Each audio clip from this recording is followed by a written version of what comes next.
કેમ છો વિદ્યાર્થી મિત્રો?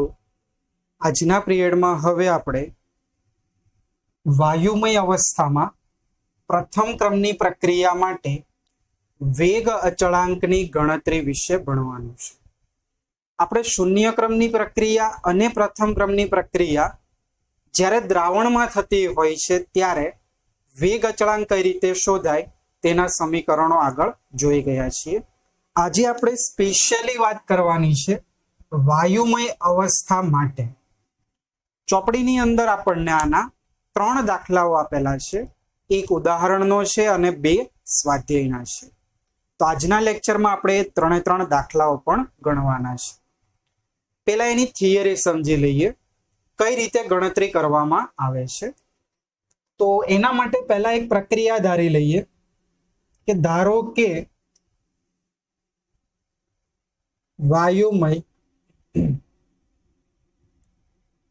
અવસ્થામાં થતી પ્રક્રિયા, આ એ પ્રક્રિયક જે વાયુમય અવસ્થામાં છે gives to બી અને સી નિપજ આપે છે જે પણ વાયુમય અવસ્થામાં છે. હવે પ્રક્રિયક એ નું શરૂઆતનું દબાણ વાયુમય અવસ્થામાં હોય એટલે સાંદ્રતા નહીં આવે પણ શું આવશે? દબાણ આવશે. શરૂઆતનું દબાણ એટલે ટી બરાબર 0 સમયે આપણે વાત કરી શકીએ. અહીંયા શરૂઆતનું દબાણ જે છે અહીંયા એને આપણે લઈ લઈએ પીઆઈ. આઈ એટલે ઇનિશિયલ. શરૂઆતમાં હજી નિપજ બની ન હોય એટલે શરૂઆતમાં નિપજનું દબાણ આપણે લઈ લઈએ 0 વાતાવરણ અને 0 વાતાવરણ. આ પીઆઈ શરૂઆતનું પ્રક્રિયક એનું દબાણ છે. ધીમે ધીમે રિએક્શન થાય. હું અહીંયા લખું છું દબાણમાં થતો ફેરફાર.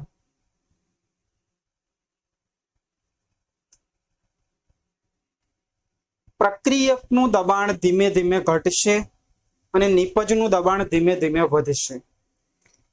આપણે ધારી લઈએ કે x જેટલો ઘટાડો થાય છે એટલે મેં અહીંયા શું કર્યું? -x. આ બંનેના દબાણમાં x જેટલો વધારો થાય છે એટલે મેં અહીંયા શું કર્યું?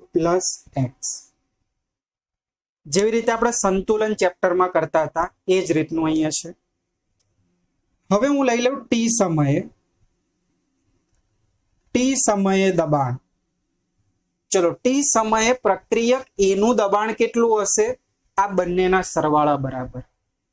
શરૂઆતનું હતું pi, એમાંથી x જેટલો ઘટાડો થઈ ગયો એટલે pi - x. બી નું શરૂઆતમાં હતું 0, એમાં x જેટલો વધારો થયો એટલે x. આની અંદર પણ x જેટલો વધારો થયો એટલે x. બધું અહીંયા વાતાવરણમાં છે. અહીંયા સુધી ક્લિયર દરેકને? ફરીથી શરૂઆતનું દબાણ pi હતું. નિપજોમાં શરૂઆત બની ના હોય, નિપજો બની ના હોય એટલે 0 દબાણ એનું. ધારી લઈએ કે દબાણમાં થતો ફેરફાર x જેટલો છે તો એના દબાણમાંથી x જેટલો ઘટાડો થયો અને આના દબાણમાં x જેટલો વધારો થયો. હવે યાદ કરો પ્રથમ ક્રમની પ્રક્રિયા માટે વેગ અચળાંકનું સૂત્ર શું છે? જે આપણે નોર્મલી પહેલા મૂકતા હતા એ જ પ્રમાણે અહીંયા આપણે મૂકીએ. k બરાબર 2.303/t log r0/r. બરોબર? એટલે શું થતું હતું?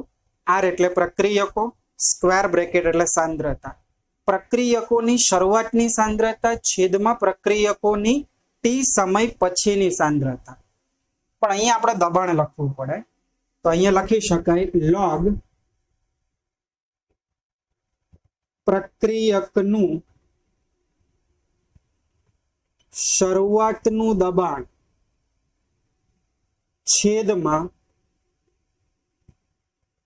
પ્રક્રિયકનું t સમયે દબાણ. આવી રીતે હું બનાવી શકું.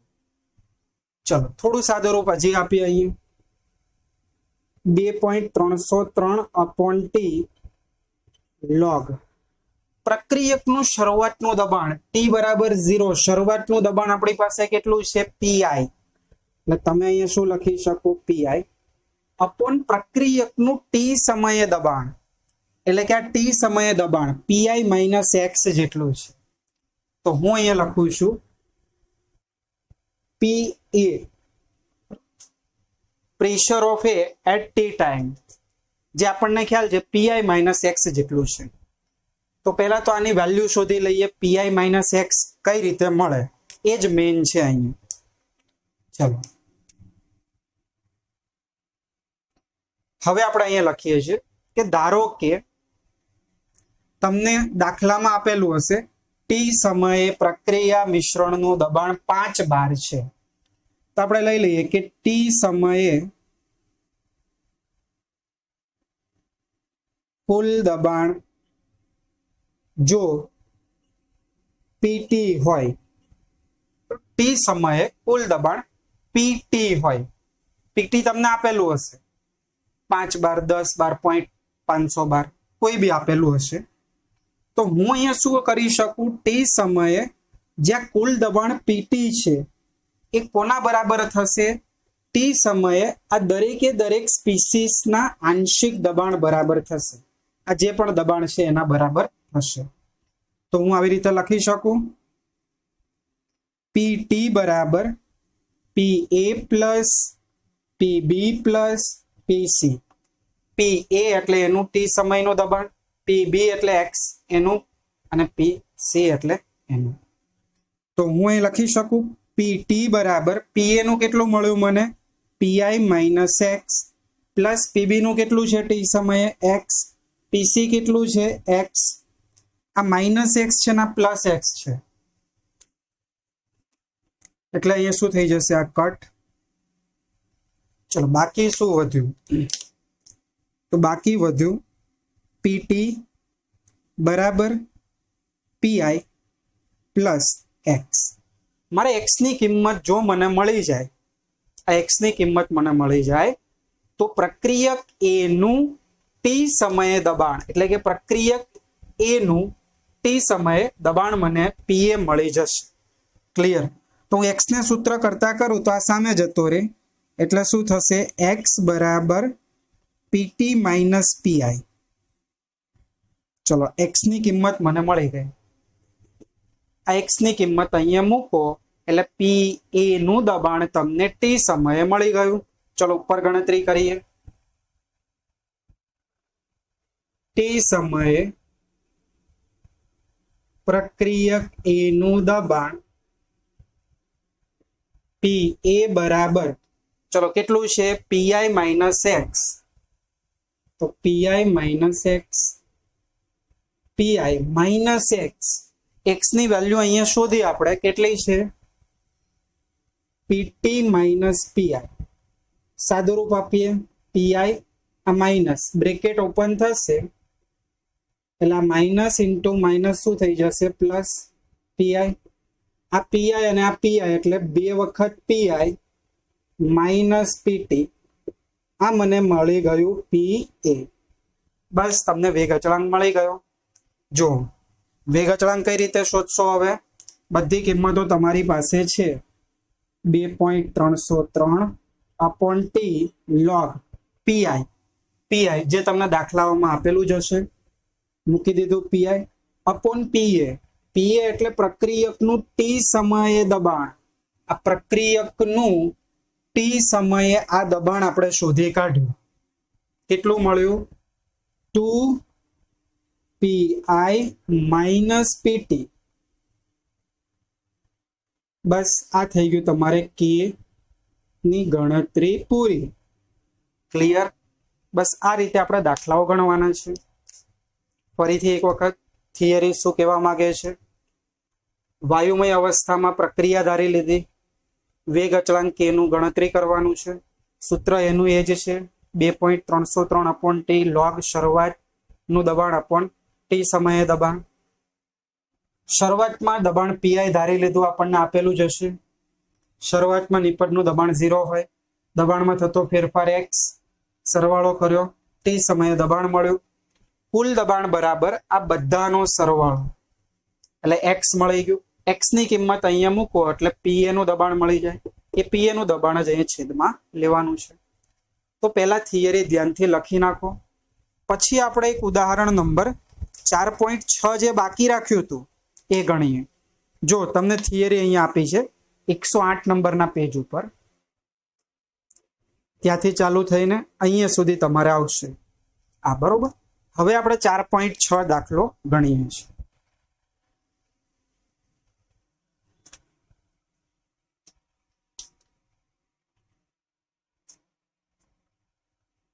આ જ મેથડના 3 દાખલાઓ છે, 2 સ્વાધ્યાયમાં અને એક આ ઉદાહરણનો.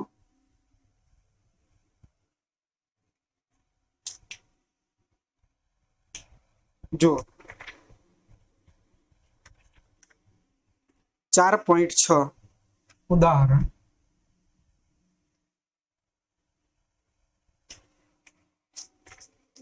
અચળ દબાણે N2O5 ના ઉષ્મીય વિઘટનની પ્રથમ ક્રમની પ્રક્રિયા માટે નીચેની માહિતીઓ મળી છે.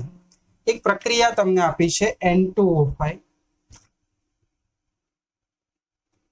gives to N2O4 plus oxygen. ક્રમ નંબર 1, ક્રમ નંબર 2. ક્રમ નંબર 1 0 સમય માટે છે, શરૂઆતનું છે, અને 2 100 સેકન્ડ માટેનું છે. તમારે શું ગણવાનું છે? વેગ અચળાંક ગણો. વેગ અચળાંક ગણવાનું કીધું છે. તો આપણે મુદ્દાઓ એ રીતે જ કરવાના છે જેવી રીતે પહેલા લખ્યું હતું. શરૂઆતનું દબાણ અહીંયા લખી દઈએ T બરાબર 0, એટલે કે શરૂઆતમાં. ચલો N2O5 નું શરૂઆતનું દબાણ તમને આપેલું છે T બરાબર 0 સમયે. જો દબાણ કેટલું છે? 0.5 એટમોસ્ફિયર. તો આ 0.5 એટમોસ્ફિયર લીધું. નિપજો કેવી હશે? 0. ચલો બીજો પોઈન્ટ, દબાણમાં થતો ફેરફાર હું ધારી લઉં. પ્રક્રિયકમાં ઘટાડો થાય એટલે -x. હવે આગળ જે હતું ત્યાં તત્વયોગમિતીય ગુણાંક 1 હતા, એટલે આપણે 1 નું 1 જ રાખ્યું હતું, x નું x જ રાખ્યું હતું. પણ અહીંયા 2 છે મોલ, એટલે અહીંયા માઇનસ શું થશે? 2x. અહીંયા 2 મોલ છે એટલે અહીંયા દબાણ +2x જેટલું વધશે. 1 જ મોલ છે એટલે +x જેટલું થશે. હવે આપણે લઈ લઈએ t સમયે. ચલો t બરાબર તમને આપેલું છે 100 t સમયે. ચલો t સમયે શું થશે? આ બંનેનો સરવાળો 0.5 - 2x, અહીંયા આવશે 2x અને આ થઈ જશે x. ક્લિયર? તો તમારે k શોધવું હોય તો k માટેનું સૂત્ર આવી રીતે હું આપી શકું. અહીંયા આગળ જે રીતે ગણ્યું હતું એ જ રીતનું સૂત્ર.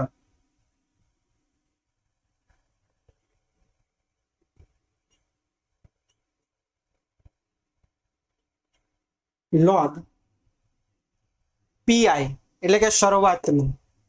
તમે એવું લખવું હોય તો લખી શકાય pi શરૂઆતનું N2O5 નું દબાણ upon pressure of N2O5 t સમયે એટલે કે આ દબાણ. બરોબર, શરૂઆતનું તો આપ્યું છે આપણને એટલે pi ની જગ્યાએ ચલો કિંમતો પણ મૂકી દઈએ. log pi એટલે શરૂઆતનું દબાણ તો 0.5 છે જ, આ મેં અહીંયા લખી દીધું. t તો t એટલે તમને અહીંયા કીધું હતું t બરાબર કેટલા સેકન્ડ? 100 સેકન્ડ તમને આપેલું છે, એટલે t બરાબર અહીંયા શું લેવું પડે? 100 સેકન્ડ. 100 સેકન્ડ પછી અહીંયા નીચેનું દબાણ આપણી પાસે નથી, આ શોધવાનું છે. આની જે વેલ્યુ આવે એ અહીંયા નીચે મૂકવાની અને સાદુરૂપ આપવાનું. ક્લિયર? ચલો દાખલો સ્ટાર્ટ કરી દઈએ. હવે તમને જુઓ, તમને 100 સેકન્ડે કુલ દબાણ આપી દીધું છે 0.512. ક્લિયર? તો હું લખી શકું t બરાબર 100 સેકન્ડે કુલ દબાણ, હું pt બરાબર અહીંયા લઈ લઉં 0.512 એટમોસ્ફિયર. ચલો તો પીટી આ બધાના સરવાળા બરાબર થઈ જશે. ટી બરાબર 100 સેકન્ડ તો હું લખી શકું આવી રીતે, પીટી બરાબર આ બધાનો સરવાળો ડાયરેક્ટ લખું છું. આ પ્રક્રિયક પ્લસ આ નિપજ પ્લસ આ નિપજ, આ -2x આ +2x કટ થઈ ગયા. પીટી કેટલું છે તમારી પાસે 0.512 બરાબર 0.5 અને પ્લસ એક્સ. એક્સ ને શોધવાનું છે આપણે. એક્સ બરાબર 0.512 માઇનસ 0.5 એટલે એક્સ બરાબર 0.012 એટમોસ્ફિયર. ક્લિયર? પહેલા આપણે એક્સ ની વેલ્યુ શોધી દીધી.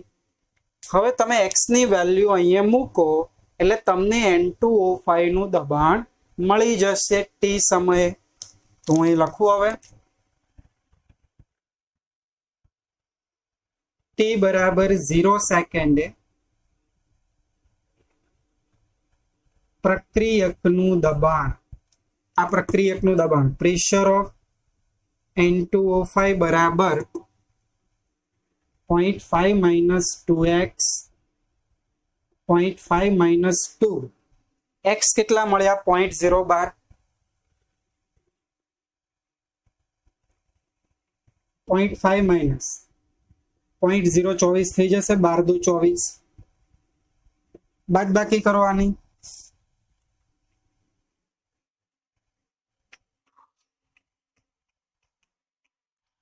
તો અહીંયા જવાબ આવશે 0.476 એટમોસ્ફિયર પ્રેશર ઓફ N2O5. બસ હવે આ કિંમત અહીંયા મૂકી દો અને સાદો રૂપ આપો. 0.476 આનો લોગ શોધી નાખીએ.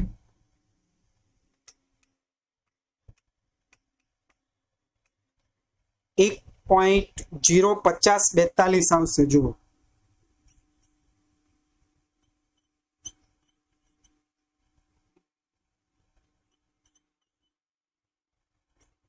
આનો લોગ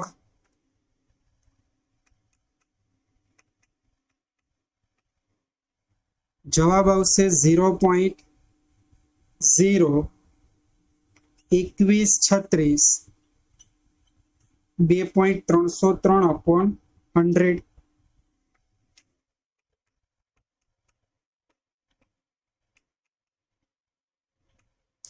તો મિત્રો જવાબ આવશે અહીંયા 4.92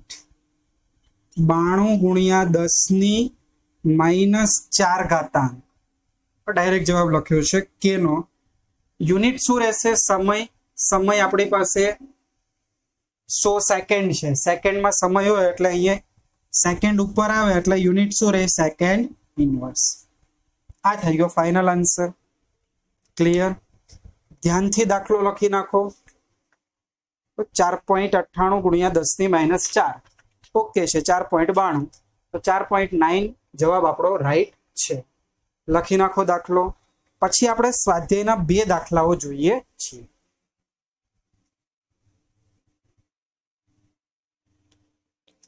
ચલો જો હવે એક અગત્યનો દાખલો સ્વાધ્યાયનો 4.20 નિકાળો. એક ટેબલ આવું આપ્યું છે. એઝોઆઇસોપ્રોપેન માંથી હેક્ઝેન અને નાઇટ્રોજન ની બનાવટનું પ્રક્રિયા સમીકરણ છે. સમય સેકન્ડમાં અને દબાણ mmHg માં આપેલું છે. 0 સેકન્ડ પર એટલે શરૂઆતનું દબાણ છે. 360 સેકન્ડ ઉપર અને 720 સેકન્ડ ઉપર દબાણ તમને આપેલા છે. દાખલામાં શોધવાનું છે વેગ અચળાંક k. આગળનો જે દાખલો ઉદાહરણનો ગણ્યો એ જ પ્રમાણેનો દાખલો છે, પણ 2 વખત ગણવાનો છે. એક વખત તમારે 360 સેકન્ડ t બરાબર લઈને ગણવાનું અને એક વખત 720 સેકન્ડ લઈને ગણવાનું. પછી જે બંનેના k મળે એ બંનેના k નું એવરેજ લઈ લેવાનું, એટલે કે સામાન્ય લઈ લેવાનું, એટલે કે બંનેનો સરવાળો છેદમાં 2 લઈ લેવાનો. તો જો દાખલો ગણીએ આપણે. એ જ મેથડનો એક્ઝામ્પલ છે. અહીંયા મેં લઈ લીધું t બરાબર 0 સમય શરૂઆતનું. એઝો આઇસોપ્રોપેન શરૂઆતનું દબાણ આપ્યું છે 35 mmHg, દરેકમાં હશે, હું લખતો નથી. અહીંયા શરૂઆતમાં હોય 0 અને 0. દબાણમાં થતો ફેરફાર -x + x + x. હવે હું અહીંયા લઈ લઉં છું t બરાબર 360 સેકન્ડ. તો અહીંયા શું થશે 35 - x, જ્યારે અહીંયા શું થશે x અને x. ક્લિયર? હવે આપણે શું કરીએ છીએ, આ x ની કિંમત શોધીએ છીએ દરેક વખતની જેમ. 360 સેકન્ડ ઉપર તમને ટોટલ દબાણ કેટલું આપ્યું છે 54. તમે શું લખી શકો, આવી રીતે લખી શકો, P of 360 બરાબર આ બધાનો સરવાળો 35 - x + x + x. આ -x અને +x ઉડી ગયા. પ્રેશર ઓફ 360 એટલે કે 360 સેકન્ડ ઉપર દબાણ કેટલું છે 54. તો અહીંયા 54 મૂક્યો બરાબર 35 + x. જ્યારે તમે x શોધો એટલે આ સામે આવતું રહે, એટલે કરો બાદ બાકી, 54 માંથી 35 બાદ કરો. તો મિત્રો જવાબ આવશે અહીંયા 19 mmHg. બરોબર?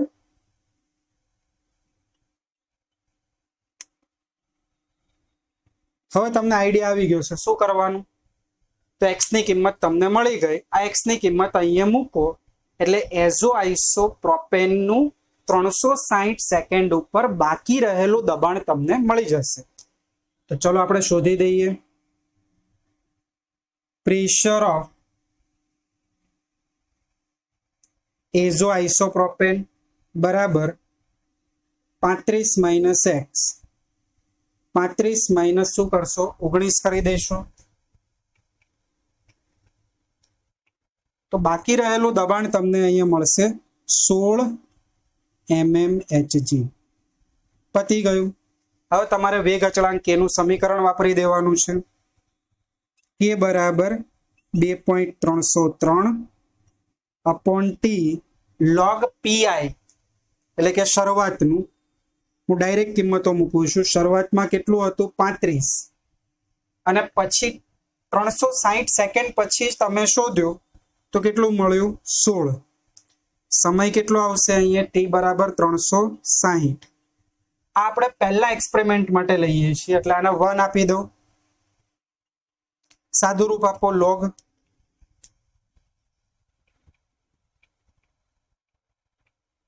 (35/16) એટલે તમને જવાબ આવશે 2.187. એનો લોગ શોધી નાખો.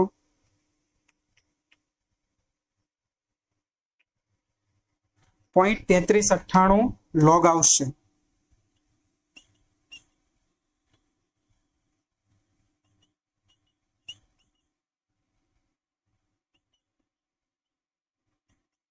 કરી દો આનું સાદો રૂપ.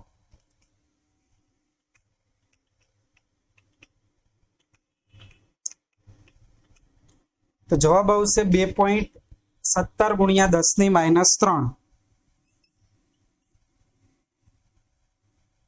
એકમ. આ સેકન્ડ છે એટલે ઉપર આવે એટલે સેકન્ડ ઇનવર્સ. આ મળી ગયું મિત્રો K1. આવું સેમ કેલ્ક્યુલેશન તમારે કરવાનું છે K2 માટે. આ જ રીતની રિએક્શન, પણ અહીંયા સમય તમારે 720 લેવાનો. ચલો બાજુમાં કરીએ. ફરીથી રિએક્શન લખી દઈએ.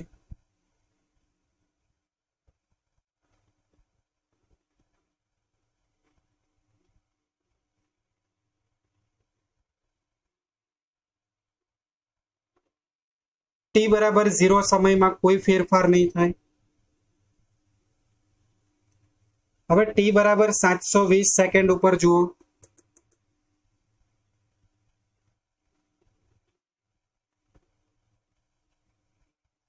હવે જો 720 સેકન્ડે તમને દબાણ કેટલું આપ્યું છે 63. એટલે આ જ રીતની ગણતરી થશે. પ્રેશર ઓફ 720 બરાબર આ બધાનો સરવાળો. x ઉડી ગયા. પ્રેશર ઓફ 720 કેટલું છે 63. આ 35 સામે આવી જાય એટલે -35 બરાબર x. ચલો x બરાબર 63 માંથી 35 બાદ કરી દો. તો મિત્રો જવાબ આવશે 28. x તમને અહીંયા મળી ગયો 28. x ની કિંમત અહીંયા મૂકો એટલે એઝો આઇસોપ્રોપેન નું 720 સેકન્ડ પછી બાકી રહેલું દબાણ તમને મળી જશે. તો પ્રેશર ઓફ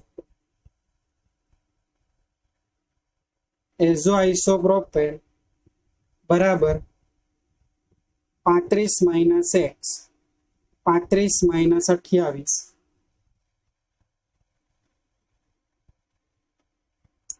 અહીંયા જવાબ આવશે 7 mmHg. શરૂઆતનું દબાણ છે 35, 720 સેકન્ડ પછી દબાણ વધ્યું 7. તો આ જ રીતની ગણતરી કરી દો. K2 શોધો. પ્રથમ ક્રમની પ્રક્રિયા માટે K2 બરાબર 2.303 અપોન સમય. સમય અહીંયા કેટલો છે 720. લોગ શરૂઆતમાં હતું 35, અંતિમ સમયમાં વધ્યું 7.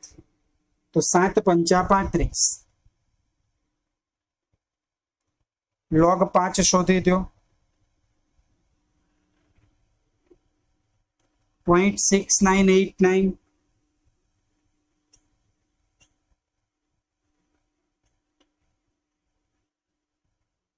કરી દો આનો ગુણાકાર ને બધું.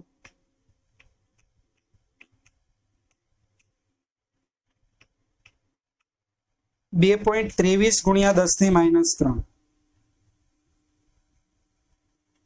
Second inverse. આ તમને મળ્યું K2. આ હતું K1. તમારે એવરેજ શોધવાનું છે. K શોધી નાખો. બંનેનો સરવાળો આવી રીતે શોધાય. જો નીચે આપું છું અહીંયા K બરાબર K1 + K2/2. ચલો K1 ની કિંમત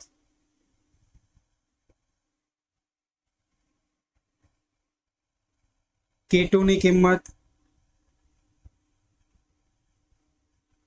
/2. 10⁻³ કોમન નીકળી જશે. બંનેનો સરવાળો કરો.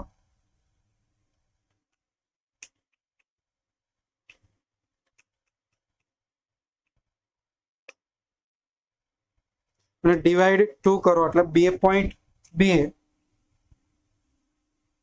× 10⁻³ સેકન્ડ ઇનવર્સ. તો આ થઈ ગયો ફાઇનલ આન્સર K નો. લખી નાખો આ દાખલો.